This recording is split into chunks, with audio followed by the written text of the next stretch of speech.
চাকরি পরীক্ষায় বারবার আসা অতি গুরুত্বপূর্ণ 50টি সাধারণ জ্ঞানের প্রশ্ন। বাংলাদেশের প্রথম ঔষধ পার্ক কোথায় অবস্থিত? মুন্সিগঞ্জের গজারিয়ায়। বাংলাদেশের প্রথম ঔষধ পার্ক মুন্সিগঞ্জের গজারিয়ায় অবস্থিত। বাংলাদেশের প্রথম ভৌগোলিক নির্দেশক পণ্য বা জিআই পণ্য হিসেবে নিবন্ধন পায় কোনটি? জামদানি। বাংলাদেশের প্রথম ভৌগোলিক নির্দেশক পণ্য বা জিআই পণ্য হিসেবে নিবন্ধন পায় জামদানি। বিশ্ববাজারে বাংলাদেশের ব্ল্যাক বেঙ্গল ছাগলের চামড়া কী নামে পরিচিত? কুষ্টিয়া গ্রেড। বিশ্ববাজারে বাংলাদেশের ব্ল্যাক বেঙ্গল ছাগলের চামড়া কুষ্টিয়া গ্রেড নামে পরিচিত। বাংলাদেশ কবে কমনওয়েলথের সদস্যপদ লাভ করে? 18 এপ্রিল 1972।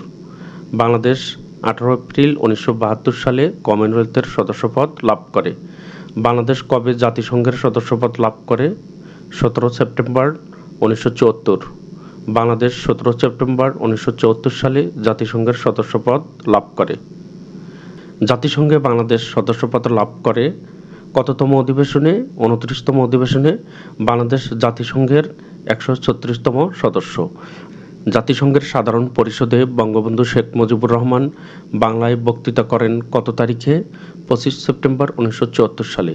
জাতিসংঘের সাধারণ পরিষদে বঙ্গবন্ধু শেখ মুজিবুর রহমান 25 সেপ্টেম্বর 1974 সালে বাংলায় বক্তৃতা করেন। বাংলাদেশ কমনওয়েলথের কততম সদস্য? 34তম সদস্য। বাংলাদেশ কমনওয়েলথের 34তম সদস্য। বাংলাদেশ বিশ্ব বাণিজ্য সংস্থার কবে সদস্য হয়? 1 জানুয়ারি 1995 সালে। বাংলাদেশ বিশ্ব বাণিজ্য সংস্থা বা ওয়ার্ল্ড ট্রেড অর্গানাইজেশনের সদস্যপদ লাভ করে 1 জানুয়ারি 1995 সালে। বাংলাদেশ ইসলামী সহযোগিতা সংস্থা বা ওআইসি এর সদস্যপদ লাভ করে কবে? 1974 সালে। বাংলাদেশ ওআইসির সদস্যপদ লাভ করে 1974 সালে। ওআইসি এর কততম শীর্ষ সম্মেলনে বঙ্গবন্ধু শেখ মুজিবুর রহমান অংশগ্রহণ করেন? দ্বিতীয় শীর্ষ সম্মেলনে। ওআইসি এর দ্বিতীয় শীর্ষ সম্মেলনে বঙ্গবন্ধু শেখ মুজিবুর রহমান অংশগ্রহণ করে। বাংলাদেশ জাতিসংঘ সাধারণ পরিষদের সভাপতি নির্বাচিত হয় কবে? 1986 সালে। বাংলাদেশ জাতিসংঘের সাধারণ পরিষদের সভাপতি নির্বাচিত হয় 1986 সালে। জাতিসংঘ সাধারণ পরিষদের প্রথম বাংলাদেশের সভাপতি কে? হুমায়ুন রশিদ চৌধুরী। জাতিসংঘ সাধারণ পরিষদের প্রথম বাংলাদেশের সভাপতি হুমায়ুন রশিদ চৌধুরী। বাংলাদেশ জাতিসংঘের নিরাপত্তা পরিষদের সদস্যপদ লাভ করে কতবার? 2 বার। বাংলাদেশ জাতিসংঘের নিরাপত্তা পরিষদের সদস্যপদ লাভ করে 2 বার। বাংলাদেশ কোন সাল থেকে জাতিসংঘ শান্তিরক্ষা মিশনে কাজ করে আসছে? 1988 সাল থেকে। বাংলাদেশ 1988 সাল থেকে জাতিসংঘ শান্তিরক্ষা মিশনে কাজ করে আসছে। কোন আন্তর্জাতিক সংস্থা 21শে ফেব্রুয়ারিকে আন্তর্জাতিক মাতৃভাষা দিবস হিসেবে ঘোষণা করেছে? ইউনেস্কো। ইউনেস্কো আন্তর্জাতিক সংস্থা 21শে ফেব্রুয়ারিকে আন্তর্জাতিক মাতৃভাষা দিবস হিসেবে ঘোষণা করেছে। কোন তারিখে প্যারিসে অনুষ্ঠিত ইউনেস্কোর সাধারণ পরিষদের সম্মেলন থেকে 21শে ফেব্রুয়ারিকে আন্তর্জাতিক মাতৃভাষা দিবস ঘোষণা করা হয়? 17 নভেম্বর 1999 সাল থেকে। 17 নভেম্বর 1999 সালে ইউনেস্কো 21শে ফেব্রুয়ারিকে আন্তর্জাতিক মাতৃভাষা দিবস ঘোষণা করে। ইউনেস্কোর কোন সম্মেলনে 21শে ফেব্রুয়ারিকে আন্তর্জাতিক মাতৃভাষা দিবস ঘোষণা করা হয়? 30তম। ইউনেস্কোর 30তম সম্মেলনে 21শে ফেব্রুয়ারিকে আন্তর্জাতিক মাতৃভাষা হিসেবে ঘোষণা করা হয়। কোন সংস্থা বিশ্ব ঐতিহ্য এলাকা ঘোষণা করে? ইউনেস্কো। ইউনেস্কো বিশ্ব ঐতিহ্য এলাকা ঘোষণা করে। ইউনেস্কো ঘোষিত intangible cultural heritage of humanity কোনটি? মঙ্গল শোভাযাত্রা। ইউনেস্কো ঘোষিত intangible cultural heritage of humanity Mangal Shobhajatra. Alliance কোন দেশভিত্তিক গার্মেন্টস ব্র্যান্ডগুলোর সংগঠন? যুক্তরাষ্ট্রের। অ্যালায়েন্স যুক্তরাষ্ট্রের দেশভিত্তিক গার্মেন্টস ব্র্যান্ডগুলোর সংগঠন। বাংলাদেশ ডাল গবেষণা ইনস্টিটিউট কোথায় অবস্থিত? অথবা বাংলাদেশ ইক্ষু গবেষণা ইনস্টিটিউট কোথায় অবস্থিত? অথবা চিনি শিল্পের ট্রেনিং ইনস্টিটিউট কোথায় অবস্থিত? ঈশ্বরদী। রিবন রেটিং কি? পাট পচানোর পদ্ধতি। রিবন রেটিং হচ্ছে পাট পচানোর পদ্ধতি। কৃষিক্ষেত্রে রবি মৌসুম কোন সময়ে হয়? কার্তিক ফাল্গুন। রবি শস্য বলতে কি বোঝায়? শীতকালীন শস্য। রবি শস্য বলতে শীতকালীন শস্যকে বোঝায়। উপজাতীয় সাংস্কৃতিক কেন্দ্র বিরিশিরি কোন জেলায় অবস্থিত? নেত্রকোনা।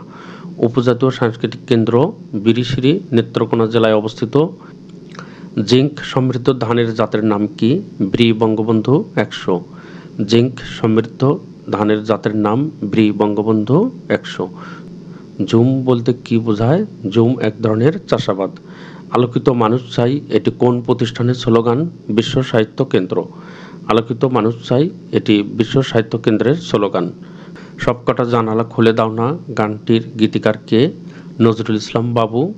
সবকটা জানালা খুলে দাও না গানটির গীতিকার নজরুল ইসলাম বাবু। ভাওয়াইয়া কোন অঞ্চলের লোকসঙ্গীত? রংপুর। ভাওয়াইয়া রংপুর অঞ্চলের লোকসঙ্গীত। ভাটিয়ালি কোন অঞ্চলের গান? ময়মনসিংহ ও সিলেট। ভাটিয়ালি ময়মনসিংহ ও সিলেট অঞ্চলের গান। গম্ভীরা গানের উৎপত্তি কোথায়? মালদহ। গম্ভীরা গানের উৎপত্তি মালদহ। গম্ভীরা বাংলাদেশের কোন অঞ্চলের লোকসঙ্গীত? চাঁপাইনবাবগঞ্জ। গম্ভীরা বাংলাদেশের চাঁপাইনবাবগঞ্জ অঞ্চলের লোকসঙ্গীত।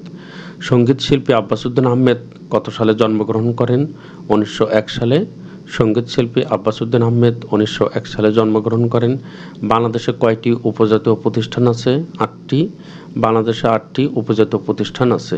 ঢাকার লালবাগের দুর্গ নির্মাণ করেন কে? শায়েস্তা খান। ঢাকার লালবাগের দুর্গ নির্মাণ করেন শায়েস্তা খান। লালবাগ কেল্লার আদি নাম কি? আওরঙ্গাবাদ দুর্গ। লালবাগ কেল্লার আদি নাম আওরঙ্গাবাদ দুর্গ। পরী বিবি কে ছিলেন? শায়েস্তা খানের কন্যা। পরী বিবি শায়েস্তা খানের কন্যা ছিলেন। লালবাগ দুর্গের অভ্যন্তরের সমাধিতে সমাহিত শায়েস্তা খানের এক কন্যার আসল নাম কি? ইরান দুঘত। লালবাগ দুর্গের অভ্যন্তরের সমাধিতে সমাহিত শায়েস্তা খানের এক কন্যার আসল নাম ইরান দুঘত। লালবাগ দুর্গের অভ্যন্তরে কি অবস্থিত? পরী বিবির মাজার। লালবাগ দুর্গের অভ্যন্তরে পরী বিবির মাজার অবস্থিত। উত্তরা গণভবন কোথায় অবস্থিত? নাটোর। উত্তরা গণভবন নাটোরে অবস্থিত। বাংলাদেশের সবচেয়ে বড় মধ্যযুগীয় মসজিদ কোনটি? 60 গম্বুজ মসজিদ।